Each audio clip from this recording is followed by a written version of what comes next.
Okay, so eyes up front. What we're going to do now is we're going to put one hand, left or right, doesn't matter, on our stomach, and one hand on our chest. Okay? But what I want you to think about is your lungs. Imagine your lungs are set into thirds. So you've got the bottom third, the middle third, and the top third. When you're breathing in, when you're inhaling, you want your stomach hand to rise before your chest hand. Therefore, you're filling your lungs completely from the bottom to the top. Okay, so what we're going to do now is just 2 minutes. Okay, I want you to concentrate on breathing in for 5, and then exhaling through your mouth for 7. Okay, but can you control it so it comes in through your stomach hand to the chest hand, and then the same, so we're inhaling and exhaling fully. Okay, so 2 minutes. I'm not going to stare at you because that's weird. I'm over it. Okay, the 5 seconds in, 7 seconds out. Okay, when you get that stomach hand to move first. So quiet to yourself. If you want to shut your eyes, that's good as well. No touching each other. All right, 2 minutes.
Yeah, come back in the room, take a seat.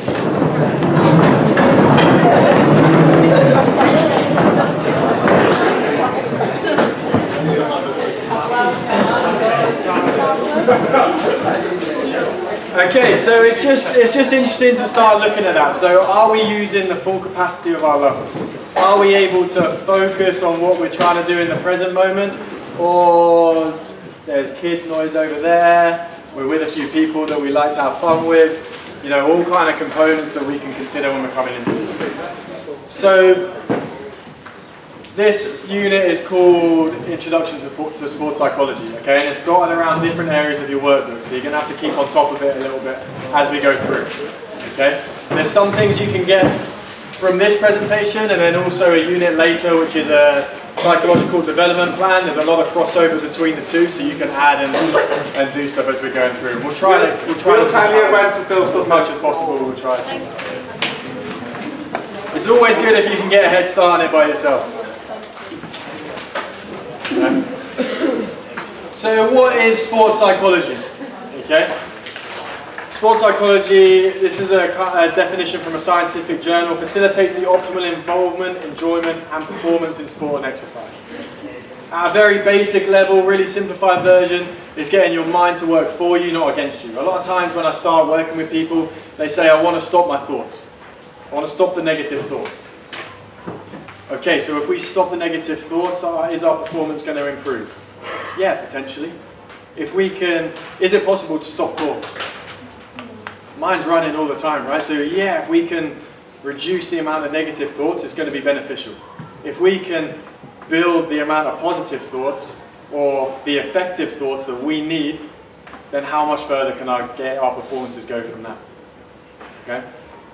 Some of you may have noticed, some of you may not have noticed my wardrobe change in between. Okay? Sports psychology can go down to, as I walk into the pool or as I'm on traveling, how do I feel? Right? I'm a coach by nature, I'm a football player by nature. This is my comfort attire. Drive my girlfriend up the wall because I'll go to dinner like it. But I turn up and there's in a smarter gear, there's a perception of you all for who I am. Right now I turn up like this, there's a perception of you all for who I am. And later on, we'll have that brilliant video of Michael Phelps and the South African swimmer, who I can't remember, in the pre-race room. Okay, if you know, then you'll know. But we'll share it later, right? How can I exude confidence? How can I exude comfort to those around me and also to myself? Okay, so little things. If you have flexibility to control what you wear, control what you're eating, control what you're drinking, okay, control what you're listening to. Those are all advantages that can help you. Okay. In terms of sources of information, hint, hint, hint. Okay, in your groups. Find the bit and think about how can we find sources of information for psychological skills and strategies. Top left.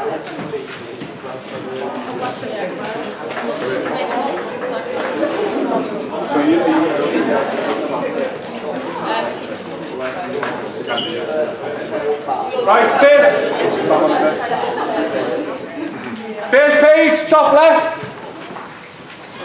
Don't write anything in yet, but that's what we're doing. So have a little think about that, then we'll go through it and you can put your answers in there.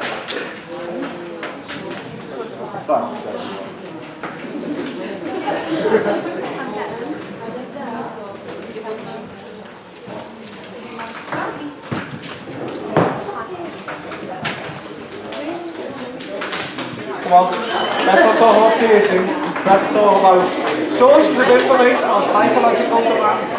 Skills required, not piercing.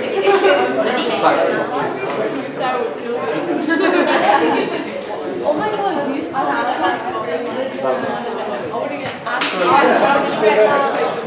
be fair, and I just want to get this and then go that way. You can get 30 seconds.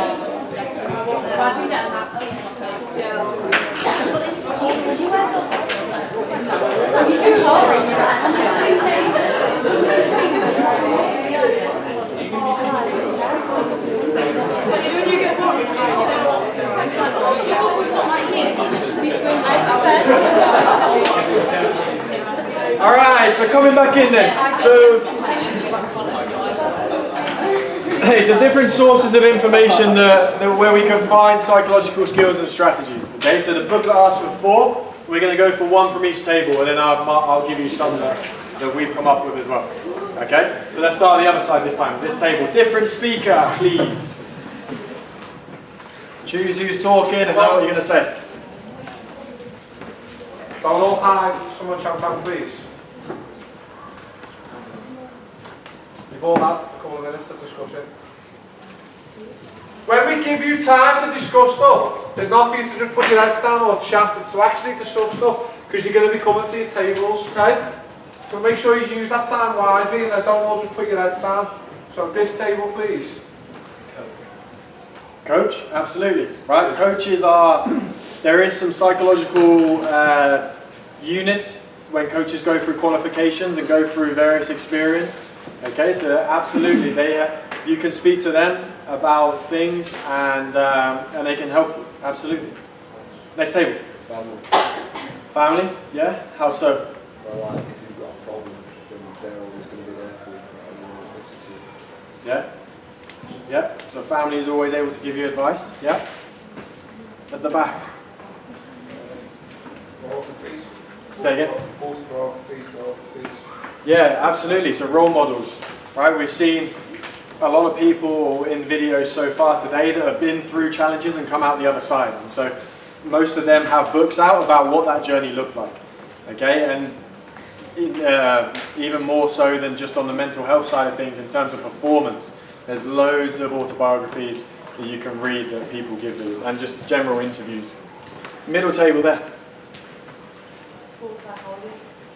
Yeah, absolutely. So the governing bodies for your performance organisations tend to have sports psychologists on staff. Okay, so there's always people that you can go and talk to, or they may even be called lifestyle advisors as well in some places. Okay, the same with people like me, mindset coaching. So I run at the minute privately, so I'm not assigned to any organisation as such. So people, if they're not comfortable within their organisation, can come to me outside of that. So absolutely, well done. Obviously gone through the training and have the necessary skills and experience to lead you to where you want to go, to facilitate your improvements. Yes, it's stable. Teammates, especially like older ones, are kind of the swap. Yeah, absolutely. So teammates. So again, it comes back to the role models, people that have gone through different experiences, and they'll be able to share how they overcame different challenges. Table here. It was. Anything else from the 17 of you on that table?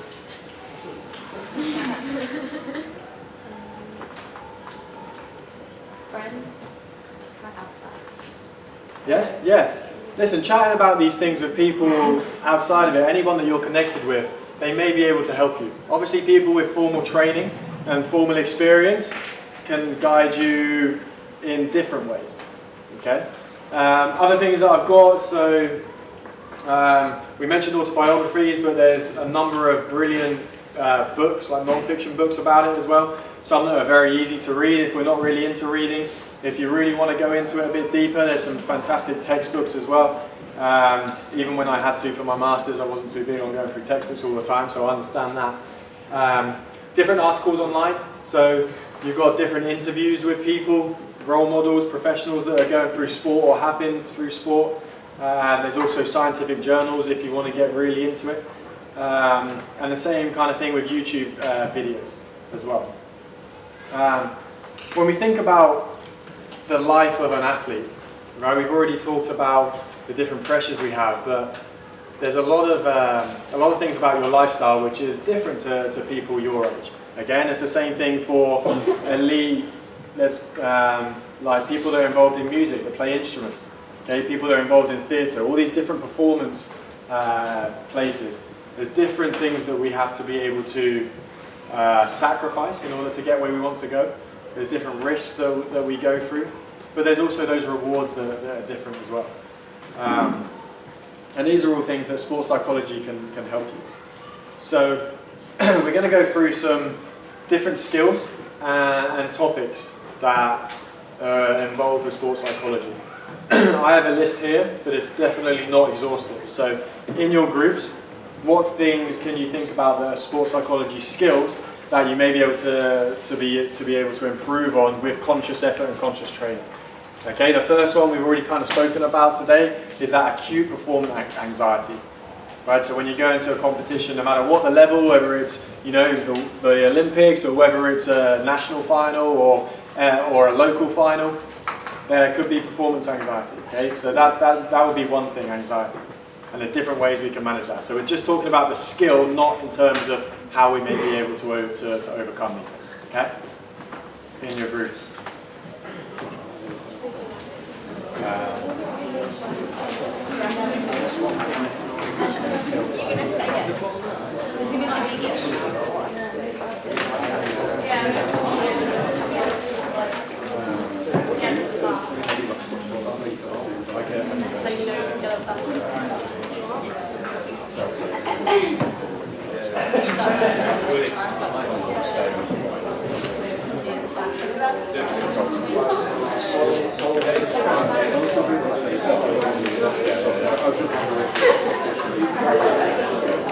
Not bad. Yeah, no, yeah, not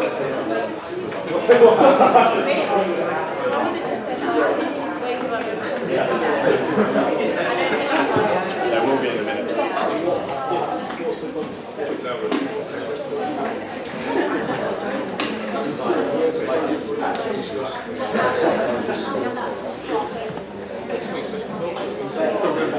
Sorry, what do you want us to do now? So, yeah, make a list of different skills, sports psychology skills that may come up. So, the first one I said was performance anxiety. Okay, second component may be communication, maybe leadership. All right, that's 3 to go on.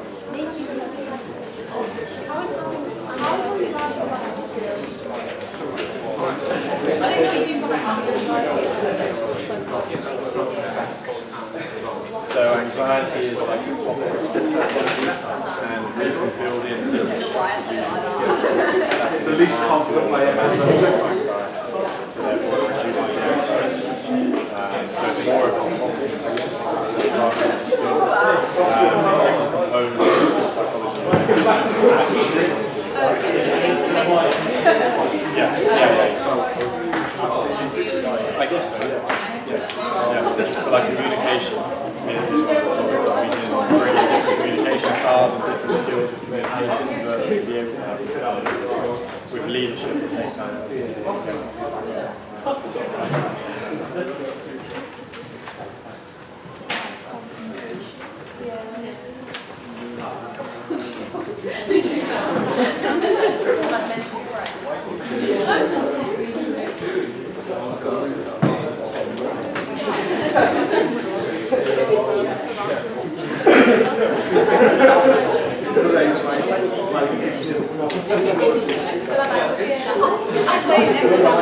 "30 seconds.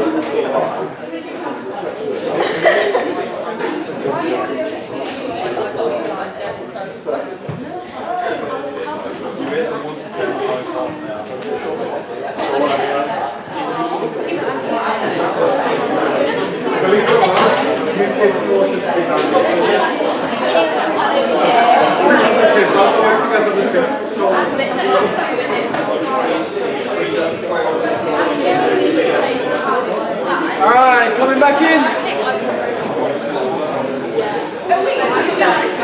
So listen, we're going to go one from each table again. Different speaker. You'll notice I'm keep annoying you by doing this. Eventually every table, every person should say something other than the group of 23 over here. Okay? So, different speaker. Let's just go start at the back. What's the different component of sports psychology? Yes. Communication. Yep. Another one that I didn't say. We'll come back to you. This group here. Controlling emotions. Controlling emotions. Yeah, excellent. Emotional regulation. In the middle. Motivation. Great. Here. Positive mental attitude. I like it. Yeah, here. Self-belief. Good. Here. Mental preparation. Good. Table at the back. Good, good. Well done. Nice and quick fire there. I like it. So here's some other ones that I put down here. Try not to go too far. There we go. So these are all some things that as a mindset coach or a sports psychologist, we're able to kind of work through and talk about and give you different skills that you'll be able to enhance your performance and your managing of these things. These are the ones that I love working with people in. So the team dynamics and the culture of teams, your internal and external awareness, dealing with stress and anxiety, therefore being able to manage your confidence and your self-belief, and then your attentional focus and your concentration. Okay? Yeah. What's team dynamic? Team dynamics. So in terms of how you communicate with your team, what are your training habits within your team? What's the overall kind of performance mindset of the team? Are you coming in and just going through the motions to get through training, or are you really pushing each other to higher? You don't necessarily have to like everyone on the team, but are you getting on with each other enough to push people forwards, or are there those conflicts that then brings everyone else down? All those kinds of different things. Can I just say on that one, guys, as well? Remember, it's a described task, so we will not accept just listing these things down. You have to go into that level of detail. Whenever it says describe, explain, things like that. It is a level 3 course. We expect that detail. All right. Is there any other questions with some of the topics that are on the screen?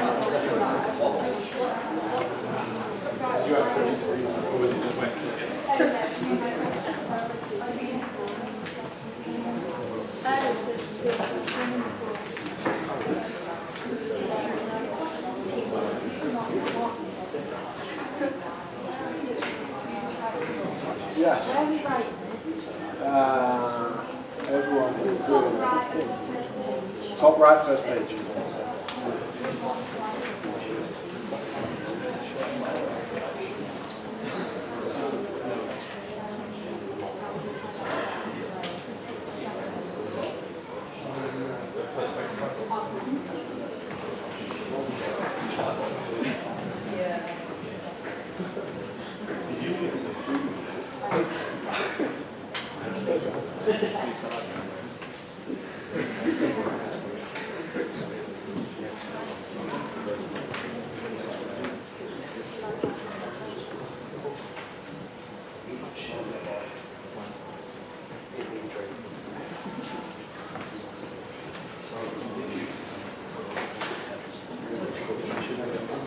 Okay, so a couple of quick videos.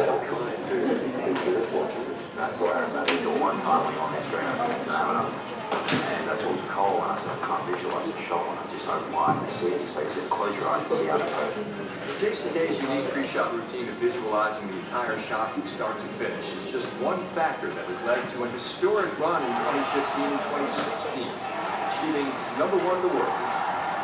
I try and do the best job I can with regards to not hitting a shot when I'm not ready. By visualizing his shot, Day can block out any distraction around him, focus on whatever specific shot he needs to hit at the time.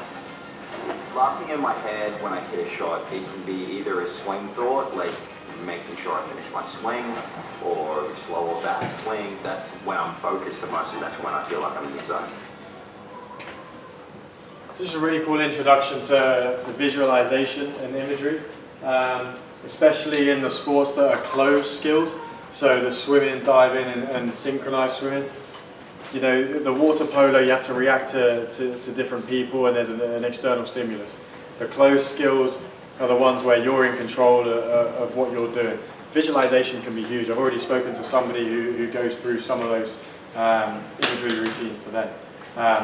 But some of the things that we can pick out from there, I will come back to that in a minute. We'll just go through this one again. So I'm not going to play the whole video because it's quite long. What I want you to look at this is 2 minutes 18 into injury time right at the start. For those of you that don't know, this is the Champions League semi-final last year or 2 years ago. The score is 3-3. They're about to go into extra time. They're in the final 40 seconds of the game. Ronaldo coming in at the far post. There's the chance. Was that a push? Michael Oliver says penalty. Penalty given 2 minutes 22 into extra time. What about that for drama? Push on Lucas Vasquez right at the death. And a penalty to Real Madrid. And there was a moment for Ronaldo. So it goes through, people arguing, people disrupting Ronaldo, still people in Ronaldo's face, you've got the whole crowd behind him. I have no idea as the referee.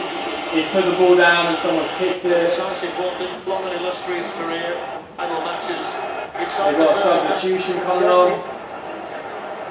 The substitute keeper goes and stands on the penalty spot and starts moving his studs around. 3-3, extra for Real Madrid. And then we get to here.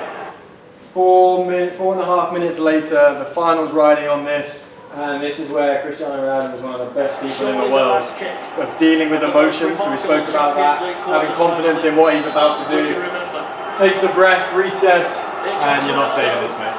So just a really cool example of how to control your moment there. I've got another video later of Harry Kane from the World Cup. Harry Kane's got a penalty routine that he goes through every single time. And the video is against Panama. Panama players keep coming up in his face, kicking the ball away. They start shoving like little scraps happening on the edge of the area. Every single time Harry Kane's got a routine, he picks the ball up. It's my zone. This is my skill. Okay, and so it's just how when we work at these things consistently, how controlled we can be and how it can fuel our performance. This one goes back to imagery and visualization. And this is really cool.